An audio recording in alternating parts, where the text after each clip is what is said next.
Alhamdulillahirrabbilalamin. Kita masih tetap para pemirsa stay di channel Gus Haris Official. Alhamdulillah atas luangkan waktu untuk kita semua. Insya Allah akan menjadi sebuah manfaat yang luar biasa. Kemudian tadi saya sudah bertanya kepada Bang Haji Dewa, di sisa usia kita ke depan, walaupun ajal kita tidak tahu nih, apa tinggal 20 tahun lagi, apa 40 tahun lagi, 100 tahun lagi, bisa jadi 2 bulan lagi, atau kapan, kita tidak ada yang tahu. Bagaimana sosok Dewa Sena menyikapi sisa usia kita ke depan? Apakah kita standar-standar aja, atau kepingin jauh lebih baik, atau jauh lebih mendekatkan diri kepada Allah sehingga nanti akhir hayatnya baik dan kita berjumpa dengan Allah dalam kondisi yang sangat baik dan diterima amal ibadah kita serta diampuni dosa-dosanya oleh Allah Ta'ala. Bagaimana sikapnya Bang Haji ke depan di sisa-sisa akhir hayatnya? Ini yang penting ya, ini sangat menarik gitu. Umur saya tuh udah 40 lebih ya. Iya. Ya mati nggak tahu lah ya. Iya, betul. Pengennya sih masih lama, Gus. Amin. Tetapi kan gini, persoalan hidup itu kan ya jangan diperbudak sama nafsu, Gus. Oke. Orang kan apa ya, hidup tuh semua ya, yang namanya manusia butuh uang lah. Betul. Oke. Yang ada hari ini tuh kebanyakan orang tuh dia selalu terus terobsesi dengan materi, Gus. Betul. Satu sisi dia lupa bahwa hidup ini bukan untuk hari ini gitu kan. Iya, betul. Hidup bukan untuk hari ini. Ada perjalanan akhir yang harus kita pertanggungjawabkan gitu kan. Ya artinya ya mau nggak mau ya konsekuensi di sana ada di sana gitu kan. Betul. Baik enggaknya kita di dunia ini. Betul. Persoalan usia ini kayak umuran kayak kita ini udah harus mulai berpikir ke arah sana, Gus. Oh iya.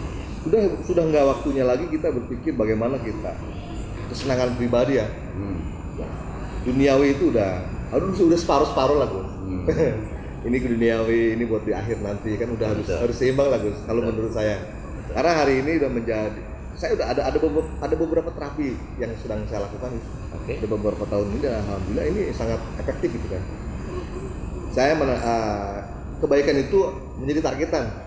Sehari itu minimal saya harus 2 kali berbuat kebaikan minimal gitu. Oh gitu. Sehari. Terus ada 2 kali mengingat kematian gitu, Gus. Tapi itu efektif. Oh. Itu sangat membantu ya. Akhirnya saya yang tadinya ya gila lah ya. Dulu ya. Tapi hari ini udah alhamdulillah. 5 waktu alhamdulillah udah. Alhamdulillah, Gus. 5 waktu udah alhamdulillah. Terus ya pembinaan terhadap anak-anak, teman-teman semua udah saya lakukan. Saya udah kasih pemahaman bagaimana hidup itu untuk siapa. Hidup kita ini untuk apa, untuk siapa, dan mau kemana sih arahnya nanti gitu. Ujungnya itu di mana sih gitu. Udah. Kita sering kasih pemahaman. Jangan terlalu terobsesi dengan duniawi. Oh iya. Yang namanya hidup, siapa sih yang nggak butuh uang? Oh iya, pasti. Tapi satu sisi itu harus kita ingat juga bahwa kita itu akan bakal mati, Gus, gitu kan. Ya, saya banyak belajar dari Gus lah. Tausiah Gus, saya sering dengerin, harus gini kan. Ya minimal itu menjadi satu pelajaran lah, Gus. Ya artinya saran saya, sudahlah, jangan pelit lah itu. Di rezeki kita itu kan ada hak orang lain. Kasih aja 2,5 atau 3 lah. Kalau ada rezeki lebih kasih 3%. Yang buat enak. Hari ini kan saya sepakat dengan kata Gus barusan. Syukur. Dengan rasa syukur saya baru merasakan bahwa hidup enak itu ketika saya sudah bisa merasakan itu apakah arti kata syukur. Ketika saya sudah merasa paham bersyukur itu, ya disitulah saya baru mendapatkan betapa nikmatnya hidup saya. Jadi ya nikmatilah hidup dengan syukurilah, karena ketika Allah memberikan kita kebahagiaan, jangan lupa lah. Gitu kan? Betul. Memang ini Bang Haji. Jadi kata Rasulullah ada 2 hal yang orang itu sering lupa. Yang pertama adalah nikmat sehat, sama nikmatnya luangnya waktu. Waktu ini banyak dilupakan. Orang kalau sakit baru nggak sadar. Iya benar. Baru ingat sholat. Oh iya. Duhur belum. Ini baru jam 11 udah nunggu nih kan. Nunggu ajar kan, nunggu sholat kan. Itu waktu posisi manusia lagi sakit gitu. Lagi sakit lagi nggak punya duit Gus itu. Nah, itu ingat banget. Sama yang kedua adalah umur. Iya. Banyak kita lupakan. Saya jujur masih ingat Pak Haji, kemarin itu masih SMP. Iya. Ternyata sekarang udah segini. Iya. Saya kalau ingat anak saya nih, anak saya namanya Muhammad Jindan, dia luar biasa, tapi gantengan dia sih sama saya sih. Jadi anak saya yang pertama adalah Muhammad Jindan, yang kedua adalah Ayura. Itu saya kalau melihat dia itu kayak masih nggak percaya. Saya udah punya anak ternyata ya. Jadi nggak berasa perasaan umur cepet amat gitu. Iya. Jadi kayak akhirnya muda terus ya, sama kayak perasaan gitu kayak, yo saya masih muda udah punya anak ternyata. Tapi saya pikir ternyata usia saya segini. Jadi ini banyak kita lupakan. Makanya kepenginnya kan kita di sisa usia kita ke depan, kita nulis lah, tinta emas lah, sejarah hidup kita. Sehingga orang tuh banyak mengenang kita, mengenang kebaikan kita, riwayat kita itu, riwayat hidup kita sangat berharga untuk masyarakat ke depannya. Jangan sampai mati syukur-syukur mau mati aja dulu gitu. Nggak enak banget kalau begitu kan, menderita kita di akhirat. Lah untuk minimal imbang lah, ditimbang di sana ya. Sosok Dewa Sena sendiri, ini cita-citanya apa sih biar nanti kalau menghadap kepada Allah itu setidaknya banyaklah yang doain.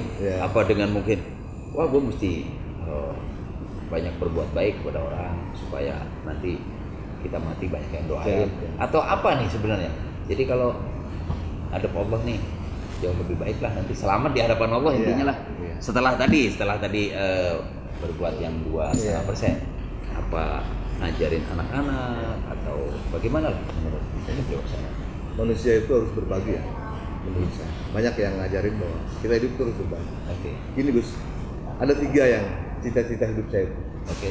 Yang satu saya pengen punya pesantren dan yayasan yatim piatu. Amin, semoga terkabul. Itu udah alhamdulillah. Itu udah. Saya salah satu pembina di satu pesantren. Alhamdulillah. Yatim piatu dan pesantren. Terus yang satu lagi, yang 2 lagi, ini Gus, apa namanya? Rumah singgah. Rumah singgah nih gimana? Artinya rumah rehabilitasi. Saya udah ada lahan. Saya pengen bikin tempat rehabilitasi narkoba Gus. Jadi saya udah ada lahan, udah nabung lah saya. Udah beli lahan. Cita-cita saya di situ mau saya bikin rumah rehabilitasi narkoba. Iya. Nah, itu yang belum Gus. Nah, terus yang satu lagi pengen punya perusahaan yang besar. Saya kan rekrut semua. Preman, WTS semua saya rekrut. Nggak perlu ijazah udah. Nggak perlu ada umur, nggak ada lah. Iya. Tapi panjang dia bisa bekerja. Ini sehat, ada niat bener. Dan yang belum itu yang belum itu udah saya udah ya sedikit-sedikit saya ada perusahaan lah. Alhamdulillah. 200 karyawan itu baru 200 Gus. 200 karyawan itu nggak perlu ijazah, lu nggak perlu mau ijazah nggak apa, udah lu kerja, lu gaji sekian udah. Yang belum itu ini rumah singgah, rumah rehabilitasi. Kalau pesantren udah, yayasan asrama udah ada. Terus perusahaan udah ada. Itu aja. Ya mudah-mudahan itu menjadi sebuah ladang kebaikan Gus. Amin, alhamdulillah. Bermanfaat buat orang lain lagi. Amin. Itu malah justru nanti ketika kalau ini sudah bisa terrealisasi gitu ya. Pesantren sudah, kemudian anak yatim sudah semoga istiqomah bisa berlanjut.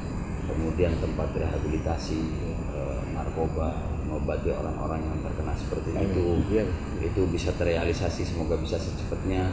Kemudian juga membangun sebuah perusahaan yang besar, udah perlu. Ini baru yang kecil sekarang. baru orang. Untuk besar itu kan berangkat dari yang kecil kan. Semoga itu bisa terrealisasi sehingga nanti ketika kita ini ngadep Allah, tidaknya orang mengenang bahwa ini adalah peninggalan Dewa Sena. Akhirnya kita ketika sudah tidak bisa beramal, kita sudah meninggal, itu kiriman pahala masih tetap sampai kepada kita. Kita di kuburan dapat pahala dari berkahnya orang-orang yang pada berbuat baik, mengambil manfaat dari apa yang sudah kita berbuat. Karena ada satu kalimat begini, kalian semua anak Adam ketika lahir di dunia dalam kondisi menangis. Waladatka ummuka ya ibna Adam bakya. Ibu kalian melahirkan kalian dan kalian dalam kondisi menangis. Wan nas haulaka yadhakuna masrura. Dan orang-orang yang ada di sekeliling kalian itu tertawa gembira karena kelahiran seorang bayi. Fajhad li nafsika antakuna idza baku, maka berijtihadlah, fa'mal li nafsika, beramallah kalian semua untuk diri kalian, sehingga saat orang-orang itu menangis karena kita menghadap Allah Subhanahu wa taala, dhahikan masrur, kita dalam kondisi tersenyum bahagia. Fi yaumi mutika dhahikan masrur, kita bahagia karena kita sudah punya amal yang baik, dosa kita sudah diampunkan, kita meninggal kita bahagia. Tapi orang di sekeliling kita mengenang kita semua. Jadi sisa umur kita jadikan untuk menulis cinta emas, cinta yang baik, agar banyak yang doain kita sehingga kita selamat di hadapan Allah Subhanahu wa taala. Insyaallah obrolan ini sangat bermanfaat. Saya terima kasih sekali kepada Bang Haji Dewasena. Yang jelas kita semua sebagai manusia hidup di dunia, jadikanlah umur kita adalah alat, adalah sarana, adalah modal untuk kita bisa selamat di hadapan Allah Subhanahu wa taala, karena ad-dunya mazra'atul akhirah. Dunia itu adalah ladang untuk akhirat. Jadi kita tanamkan ladang-ladang di dunia ini yang baik, sehingga nanti ketika di akhirat kita akan memetik buahnya yang baik. Kemudian sosok Dewasena menjadi inspirasi buat kita semua menjadi manusia yang bertanggung jawab untuk keluarga, untuk anak-anaknya, untuk saudara-saudaranya, untuk lingkungannya. Karena tanggung jawab ini dibebankan kepada kita ketika kita lahir di dunia. Kita lahir di dunia langsung dijadikan oleh Allah Subhanahu wa taala sebagai pemimpin. Yang pertama, kita memimpin diri kita. Kita memimpin mata kita, kita memimpin telinga kita memimpin mulut kita memimpin hati kita, tangan kita, kaki kita pimpin. Apakah yang kita pimpin ini akan lari ke yang negatif atau yang positif? Jadi kita memimpin diri kita. Setelah kita ternyata dewasa, akhirnya kita pun menjadi pemimpin lagi. Memimpin istri kita, anak-anak kita. Semakin tinggi jabatan pemimpin, maka pertanggungjawabannya semakin besar. Sehingga kata Rasulullah sallallahu alaihi wasallam, kullukum ra'in wa kullukum mas'ulun an ra'iyyati. Kalian semua adalah pemimpin dan kalian semua bakal dimintai pertanggungjawabannya oleh Allah Subhanahu wa taala akan kepemimpinannya. Kita memimpin keluarga berarti kita akan bertanggung jawab di hadapan Allah Subhanahu wa taala tentang memimpin keluarga. Kita menjadi ketua RT, kita harus bertanggung jawab kepada seluruh orang satu RT. Kita menjadi kepala desa, berarti saya akan dituntut oleh Allah Ta'ala pertanggungjawabannya. Bagaimana saya memimpin orang satu desa. Dan semakin tinggi jabatannya, semakin ya kayak Bang Haji nih. Bang Haji anak buahnya banyak banget, ya, semakin besar tanggung jawabnya. Tapi insya Allah Bang Haji insya Allah bisa, mampu lah, saya yakin mampu dengan keniatan yang baik, mampu untuk bisa membina itu semuanya dan mengarahkan ke jalan yang insya Allah lebih baik. Ini semua akan menjadi inspirasi buat kita semua dan insya Allah akan bermanfaat buat kita semua. Kita akan berjumpa lagi di diskusi yang selanjutnya, yang insya Allah nanti dengan bintang tamu yang akan kita informasikan di channel YouTube Gus Haris Official. Insya Allah apa yang saya sampaikan ini bermanfaat buat saya pribadi dan buat keluarga Bang Haji Dewa dan buat kita semua yang menyaksikan acara ini. Dan insya Allah Allah panjangkan usia kita di dalam ketaatan kepada Allah Subhanahu wa taala, dan Allah akhiri usia kita dengan husnul khatimah. Dan insya Allah sebentar lagi kita akan memasuki bulan Ramadan. Corona insya Allah akan pergi dari muka bumi ini sehingga kita bisa melakukan ibadah yang baik di bulan Ramadan, dan kita akan menjadi orang yang dicintai oleh Allah dan disayangi oleh Allah Ta'ala dan diselamatkan dunia dan akhirat. Wassalamualaikum warahmatullahi wabarakatuh. Terima kasih Bang Haji.